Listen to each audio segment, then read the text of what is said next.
আমরা অবগত আছি যে বর্ষাকাল এখনো শুরু হয়নি, কিন্তু জমা জলের যে তাণ্ডব আমরা দেখতে পেরেছি গত কয়েকদিন, সমস্ত নাগরিক জীবন স্তব্ধ হয়ে গেছে বরাক উপত্যকায় শিলচর শহরে। আমরা জানি গত 2022 সালে যে মহাপ্লাবন হয়েছিল তাতে কিরকম ক্ষতিগ্রস্ত হয়েছিল বরাক উপত্যকা। লক্ষ লক্ষ মানুষের লক্ষ লক্ষ টাকার সম্পত্তি বিনষ্ট হয়েছিল, অথচ প্রশাসনের এখনো কোনো ভ্রুক্ষেপ নেই। প্রশাসন নির্বাক, নিশ্চুপ, আমাদের জনপ্রতিনিধিরা নিষ্ক্রিয় ভূমিকা পালন করছেন। বিগত দিনে ন্যাশনাল হাইওয়ে পয়েন্ট, দক্ষিণ শিলচর, সুনাই রোড সহ দক্ষিণ শিলচরের বিস্তীর্ণ অঞ্চল জলের নিচে ছিল। আজকে হয়তো আবহাওয়ার একটু পরিবর্তন হয়েছে, রোদ উঠেছে সাময়িকভাবে, তার জন্য হয়তো একটু আমরা রেহাই পেয়েছি, কিন্তু কোনোভাবেই তা আমরা মেনে নিতে পারি না। আজকে বৃহত্তর শহর শিলচর, আসামের দ্বিতীয় বৃহত্তম শহর, এই অবস্থা।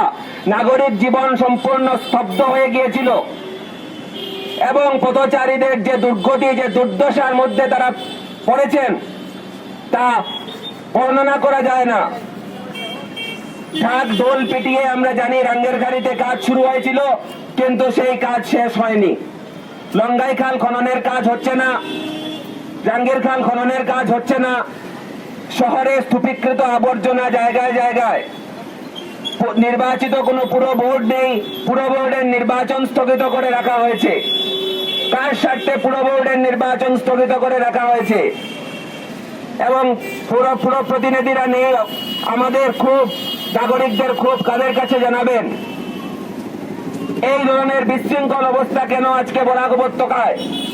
অথচ গত কয়েকদিন আগে নির্বাচন শেষ হয়ে গেছে, আমরা প্রতিশ্রুতি শুনেছি, একের পর এক প্রতিশ্রুতি, একের পর এক প্রতিশ্রুতি শুনেছি। বরাক ব্রহ্মপুত্র সমন্বয়ের প্রতিশ্রুতি, আমরা নাকি উন্নতির শিখরে পৌঁছে যাচ্ছি, এই সব প্রতিশ্রুতি আমরা শুনতে পেরেছি, অথচ কোনো প্রতিশ্রুতির বাস্তবায়ন নাই।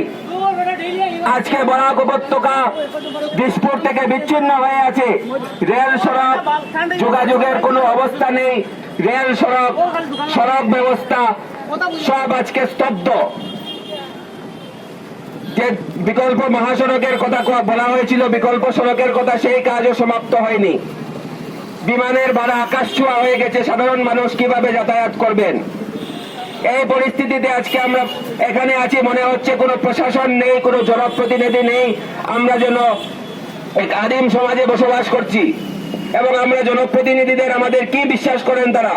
যে আমরা বরাকের যারা নাগরিক, শিলচরের যারা নাগরিক, তারা শুধু ভোট দেওয়ার মেশিতে হবে, এটাই কি আমাদের ভবিতব্য? এইরকম রাস্তা জাম, দিনের পর দিন বাচ্চারা স্কুলে যেতে পারছে না, অফিসে যেতে পারছে না, কাজকর্ম করতে পারছে না। চিত্তরঞ্জন লেনে সমগ্র গল্লি ডুবে আছে জলে, দিনের পর দিন তারা ভোট বয়কট করছেন, অথচ কোনো জনপ্রতিনিধিদের দেখা যাচ্ছে না সেখানে। এই অবস্থা আজকে বরাক উপত্যকায়, অথচ আমাদের জনপ্রতিনিধিরা নীরব, নিষ্ক্রিয় ভূমিকা পালন করছেন। আমরা দেখতে পাচ্ছি এখন নির্বাচনের প্রচার করছেন তারা বিভিন্ন জায়গায় গিয়ে, আমোদ প্রমোদে ব্যস্ত, বিভিন্ন জায়গায় আসামে গিয়ে এখন তারা নির্বাচনের প্রচার করছেন।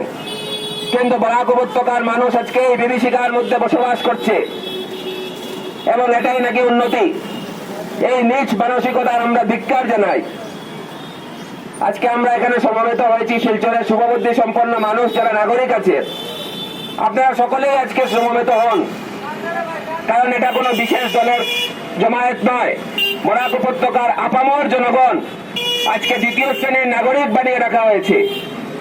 কেন এই চক্রান্ত বরাকবাসীর বিরুদ্ধে? তার নাগরিক বানানো, সামান্য নাগরিক পরিষেবা পর্যন্ত আমরা পাচ্ছি না। এটা কি একটা চক্রান্ত যে বরাক উপত্যকা